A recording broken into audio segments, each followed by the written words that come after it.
मुझे पता है प्यारे बच्चों, आपके बोर्ड्स के एग्जाम की शीट आ गई और आप बहुत ज्यादा चिंतित हैं, परेशान हैं कि कैसे आप बोर्ड्स के एग्जाम के लिए प्रिपेयर करें जिससे आपके मैक्सिमम मार्क्स या फिर फुल मार्क्स आ सके। तो ये कुछ फ्यू टिप्स हैं जो डेफिनेटली आपके एग्जामिनेशन को बेहतरीन बनाने वाली है। Number 1, don't forget to prepare NCERT books. प्यारे बच्चों, मुझे पता है कि कुछ बच्चे एनसीईआरटी बुक्स को लास्ट मोमेंट पर प्रीफर नहीं करते हैं, जो कि बिल्कुल गलत है। सबसे पहले आपकी एनसीईआरटी बुक्स पर सॉलिड कमांड होनी चाहिए, यानी कि एनसीईआरटी बुक के अंदर जितने भी क्वेश्चंस दिए गए हैं या जितना भी आपको थ्योरेटिकल अप्रोच दी गई है उसको बेहतरीन करके तैयार करना ही करना है। सो आपको एनसीईआरटी बुक्स के सारे कॉन्सेप्ट, सारे के सारे क्वेश्चंस, एग्जाम्पल, व्हाटएवर जो भी चीज है वो सब प्रिपेयर होनी चाहिए। Number 2, avoid procrastinating. मतलब आपको टालना नहीं है।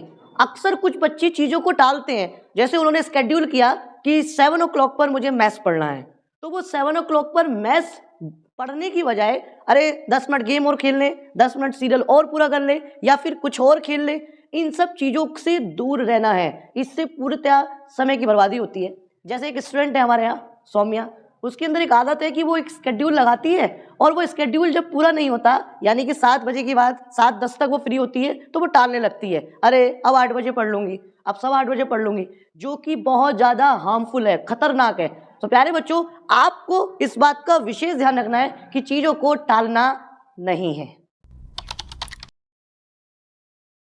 Number 3, practice PYQS। जी हाँ बच्चों, प्रीवियस ईयर के जितने भी क्वेश्चंस आए हैं उनको आपको तैयार करना है। कैसे? जैसे कि मैथ्स में मैं 1 mark problem, 2 mark problem, 3 mark problem, 4 mark problem, इस तरीके से एक शीट का कंटेंट देता हूं। सिमिलरली आपको short answer type questions, long answer type questions आपको थ्योरेटिकल चैप्टर्स में मिलते हैं। आपको इनसे प्रिपरेशन करके इन पर कमांड बनानी है, क्योंकि बोर्ड्स में अक्सर प्रीवियस ईयर के क्वेश्चंस जैसे क्वेश्चंस देखने को मिलते हैं। तो आपको टाइप वाइज क्वेश्चंस को प्रिपेयर करना है और ये आपको बिल्कुल नहीं भूलना है। डेफिनेटली आपके पेपर में ये क्वेश्चंस या फिर इस जैसे क्वेश्चन मिलने वाले हैं। Number 4, solve at least last 5 years question paper. प्यारे बच्चों, ये जो पिछले साल के पेपर होते हैं ये बच्चे को कहीं ना कहीं आइडियाज देते हैं कि पेपर कैसा आता है, पेपर को करने के जो तरीके हैं या जो वो जिस तरीके से सहूलियत समझता है पेपर को करने की, वो अडेप्ट करना सीखता है। अडेप्ट समझ रहे हैं ना, वो उसको स्वीकार करना सीखता है। लेट्स से कोई बच्चा है, कर्णिका बच्चा है कोई, तो वो क्या काम करती है, वो अक्सर टेस्ट पेपर को सॉल्व कर लेती है, ठीक है, लेकिन उसकी छोटी छोटी सिली मिस्टेक्स हो जाती है बिकॉज ऑफ टाइम मैनेजमेंट नहीं कर पाती है। तो आप जब इनकी हैबिट बनाएंगे, चूंकि आप 10, 15, 20 मॉडल पेपर दे चुके होंगे या फिर प्रीवियस ईयर क्वेश्चन पेपर को सॉल्व कर चुके होंगे, तो जब आप रियल में बोर्ड एग्जाम में बैठेंगे तो आपको सब कुछ ईजी लगेगा। तो इससे फायदा क्या होगा? देखो, प्रीवियस ईयर के क्वेश्चन पेपर से आपके प्रीवियस ईयर के क्वेश्चन तैयार हो रहे हैं। नंबर 2, आपको टाइम मैनेजमेंट आ रहा है। नंबर 3, जो सबसे ज्यादा इंपॉर्टेंट है कि आपकी किस टाइप के क्वेश्चंस पर अच्छी कमांड है। जैसे कुछ की सॉल्विंग क्वेश्चंस पर अच्छी कमांड होती है, कुछ की प्रूफ वाले क्वेश्चंस पर कमांड होती है, तो मैथ्स हो गया। इंग्लिश में किसी की ग्रामर पर अच्छी कमांड होती है, कोई अच्छे से अपने वर्ड्स में जो लिखता है उसको बेहतर लिख लेता है। इस तरीके से आपको आइडियाज लग जाएगा। मोस्ट इंपॉर्टेंट, जब भी आप इसको सॉल्व करें तो बच्चों एक टाइम जो फिक्स दिया गया है वो दे दें, और वो बोर्ड की रियल टाइम से कम दें। जैसे लेट्स से 3 घंटे का पेपर है तो आप अपने आप को 2.5 घंटा दीजिएगा, 2 hour 30 minutes, और 2 hour 30 minutes में को कंप्लीट करने की कोशिश कीजिएगा। डेफिनेटली आपको ये जो फोबिया है ना एग्जाम में बैठने का, ये दूर हो जाएगा। Number 5, begin your difficult chapters in the morning और आफ्टर टेकिंग द रेस्ट। मतलब क्या है, आपको लगता है कि आपका लर्निंग का इशू है तो आप रात को जल्दी सोकर सुबह उठिएगा। सुबह उठकर आप लर्निंग में अगर आपकी प्रॉब्लम है तो उसको तैयार कीजिएगा, या फिर मैथ्स के कोई चैप्टर्स है जो डिफिकल्ट आपको लगता है उसको आप तैयार कीजिएगा मॉर्निंग में। अगर किसी बच्चे को लेट नाइट तक पढ़ने की आदत है, क्योंकि वो हैबिट बोर्ड्स एग्जाम में फ्लक्चुएट करना वो एक डिफिकल्ट टास्क होगा, तो आप दोपहर में जरूर नींद लें और नींद लेने के बाद डिफिकल्ट को उठाएं, ताकि उस समय आपका माइंड काफ़ी फ्रेश होता है तो आप ज़्यादा बेहतर कर पाएंगे। कहने का मतलब ये है, डिफिकल्ट टॉपिक या डिफिकल्ट चैप्टर को या तो सुबह में ले उठकर, या फिर दोपहर को आराम करने के बाद उठाएं, ताकि आप उस पर ज़्यादा अच्छे से कमांड बना सकें। Number 6, stop multitasking. अक्सर बच्चे एक बार में कई काम करते हैं।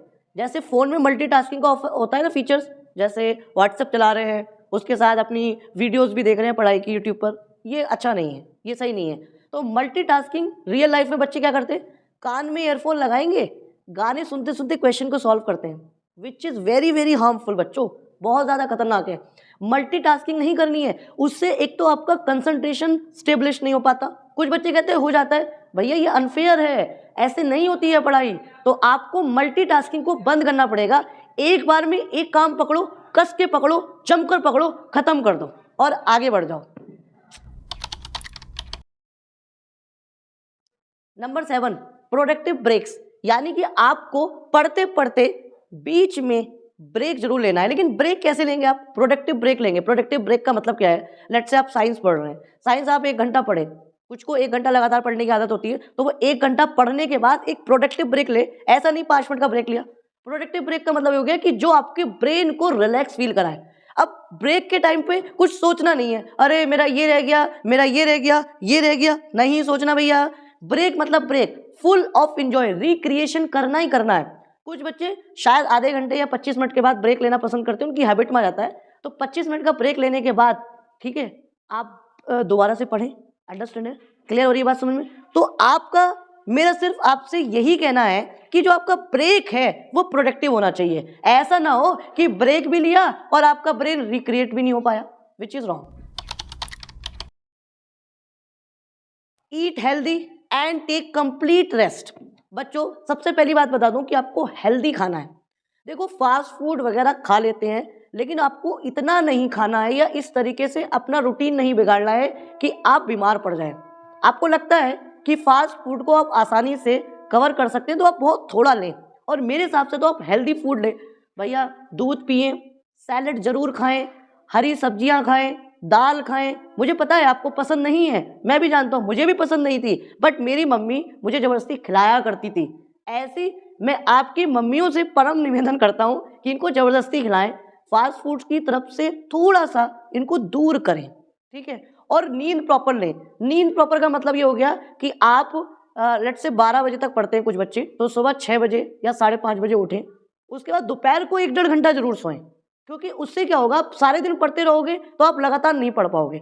लेट से 6 घंटे के आसपास आपने रात को नींद ली, अब दोपहर को चूंकि पढ़ रहे हो तो 1-1.5 घंटे की बेहतरीन सी स्लीप आपको लेनी है, जिससे आपके 2 पार्टीशन डिवाइड हो जाएंगे टाइम के। कैसे, देखो, एक तो सोकर उठकर माइंड रिफ्रेश रहेगा, आप लर्निंग ले सकते हैं टास्क, या फिर आप डिफिकल्ट टॉपिक्स उठा सकते हैं। और एक आपके पास प्राइम टाइम हो जाएगा सोकर उठने के बाद। उस समय आप क्या करेंगे, अपने डिफिकल्ट टॉपिक उठाइएगा, लर्निंग टास्क उठाइएगा, उस समय आपको ज़्यादा मज़ा आएगा चीज़ों को करने में। तो ये आपको फॉलो जरूर करना है। नेक्स्ट नंबर 9 है टाइम मैनेजमेंट। मुझे पता है सभी बच्चों के साथ अक्सर ये प्रॉब्लम आती है कि सर हम टाइम को मैनेज नहीं कर पाते कि हम कैसे पढ़ें, क्या पढ़ें। तो पहले क्लास 10th के लिए बता दूं, क्लास 10th के टोटल 6 सब्जेक्ट्स आते हैं। उंगली ज़्यादा उड़ गई टोटल 6 सब्जेक्ट्स आते हैं। तो देखो मैथ्स और साइंस आपको पता है ये आपको टाइम रेगुलर देना पड़ेगा। तो मैं समझता हूँ इसको 2-2.5 घंटे आप दें, बिल्कुल दें। इसके साथ बाकी के जो ऑल्टरनेटिव हैं उनको भी आपको रेगुलर टाइम डेली देना है, डेली। जैसे हिंदी किसी की बहुत अच्छी है, आप उसको सिर्फ आधा घंटा दो। मान लीजिएगा किसी की इंग्लिश बहुत अच्छी है, उसको आधा घंटा दो, बाकी को आप 1-1 घंटा दे दो, या 45 मिनट्स दे दो, 50 मिनट्स दे दो। समझ आ रही है बात? लेकिन ऐसा नहीं करना है कि सर आज तो मैथ साइंस पढ़ी बाकी कुछ उठाया नहीं।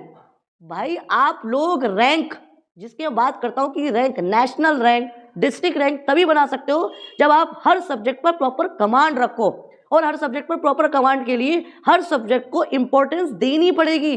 कंप्यूटर भी उतना ही इंपॉर्टेंट है जितना मैथ्स है, भाई एसएसटी भी उतनी इंपॉर्टेंट है जितनी साइंस है। उसका रीजन ये है क्योंकि इसके मार्क्स भी टोटल ओवरऑल में ऐड होते हैं ना, और टोटल ओवरऑल परसेंटेज ही आपकी डिस्ट्रिक्ट रैंक, आपकी नेशनल रैंक डिसाइड करती है। समझ में आई? कोई बहुत बड़ी बात नहीं है इन सब चीजों को करना। तो आपको क्या करना है, स्कूल नहीं गए हैं तो 2-2 घंटे का स्केड्यूल लगा लो भाई मेन सब्जेक्ट पर, बाकी 45 मिनट्स के स्केड्यूल लगा लो अपने हिसाब से। आपको आपके अपनी बॉडी का रूटीन पता है, इस समय रूटीन चेंज नहीं करना है। रूटीन चेंज करोगे तो चीजें डिस्टर्ब हो जाएंगी। ये तो 10th क्लास के लिए है। जो स्कूल नहीं गए, स्कूल जा रहे हैं तो आप टाइम को घटा लो, आप 1-1 घंटा कर लो। बताओ, मेन सब्जेक्ट को आधा घंटा आप ऑल्टरनेटिव सब्जेक्ट्स को पकड़ लो। हिंदी है, इंग्लिश है, कंप्यूटर है, आपके पास एसएसटी है। जिस पर कमांड कम है, जो आपको प्रॉब्लम ज्यादा दे रही है, उस पर फोकस ज्यादा कीजिएगा और उसको डिफिकल्ट टास्क के रूप में या तो मॉर्निंग में तैयार करिएगा या दोपहर को सोकर उठकर तैयार कीजिएगा। अब अगर बच्चा स्कूल जा रहा है, बोर्ड्स 12th क्लास का बच्चा है, तो 12th क्लास के बच्चों को क्या करना है? मेन सब्जेक्ट होते हैं भाई मैथ्स या बायोलॉजी हो गई, अंडरस्टूड, और फिजिक्स केमिस्ट्री हो गई। आपको पता है फिजिक्स बहुत टफ पड़ती है बच्चों को, क्योंकि उसमें मैथ्स का भी पार्टीशन आता है और बहुत डिफिकल्ट पड़ता है। केमिस्ट्री भी ऐसी पड़ती है। तो भाई फिजिक्स और केमिस्ट्री जैसे सब्जेक्ट्स को आप ज्यादा टाइम दो, रेगुलर दो, 1.5 घंटा दो, अंडरस्टूड है बात। अब रही बात मैथ्स की, मैथ्स बच्चों को डिफिकल्ट नहीं लगता है क्योंकि मैथ्स फिजिक्स में भी आ जाता है। तो फिजिक्स को कहीं ना कहीं प्रिपेयर करने के लिए मैथ्स की भी नीड है, तो मैथ्स को थोड़ा कम टाइम दो। ऐसे करके आप रेगुलर टाइम दो। बट इंग्लिश और हिंदी इनको भूले ना, इनको भी आप चाहे आधा घंटा टाइम दे, लेकिन दे प्रॉपर तरीके से टाइम दें, लिखकर कीवर्ड्स में लिखें, प्रॉपर तरीके से करें। ये करना मैंडेटरी है। स्कूल जा रहे हैं तो टाइम घटा दो, स्कूल नहीं जा रहे हैं तो आप एक काम करिए ना। बेस्ट आइडिया मैं आपको देता हूँ, मैं अक्सर हर बच्चों को यही देता हूँ, जब जिस दिन स्कूल जाएंगे उसका स्केड्यूल अलग बना लो, जिस दिन स्कूल नहीं जाएंगे उसका स्केड्यूल अलग बना लो। अपने हिसाब से स्केड्यूल डिसाइड करो।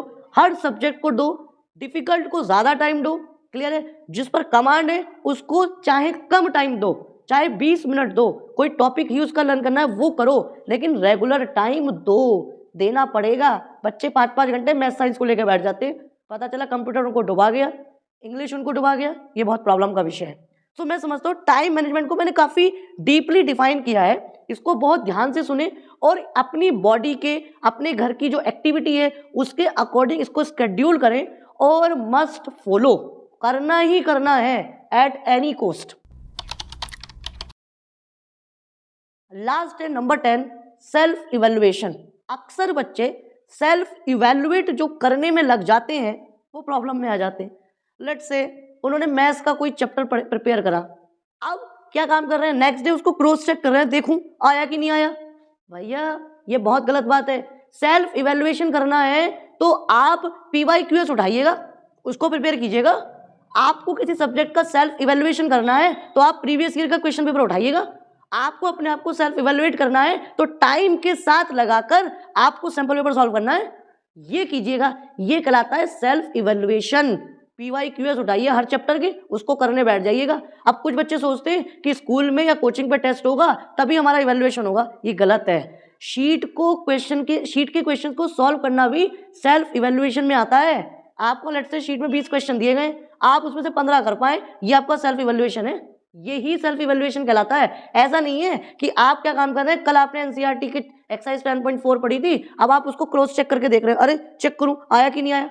अरे भाई जब PYQS उठाओगे, जब सैंपल पेपर उठाओगे, जब प्रीवियस ईयर के क्वेश्चन उठाओगे तो वो आपको ऑलरेडी रखे हुए मिलेंगे। तब आप अपने आप को सेल्फ इवेल्युएट करो कि हुआ कि नहीं हुआ, लिख कर तैयार करें, सॉलिड तैयार करें। सब कुछ बटोरने के चक्कर में, ठीक है, आदमी क्या काम करता है, बच्चा क्या करता है, सब कुछ खत्म कर देता है। सबको बटोरने के चक्कर में ना लगे। आधा घंटा दिया है, एक टॉपिक पकड़े, मल्टीटास्किंग ना करें और उस टॉपिक को सॉलिड तैयार करें कि जिंदगी में टॉपिक पढ़ने की नीड ही नहीं है, अब इसको रिवाइज ही करना है, इसको बस दोहराना ही है। इस तरीके से आप पढ़ें। मैं समझता हूँ ये जो 10 टिप्स है ये आपके बोर्ड्स के एग्जामिनेशन में आने वाले रिजल्ट को बूस्टर देने वाला है। आई होप ये आपको वीडियो समझ में आई हो। Thank you very much.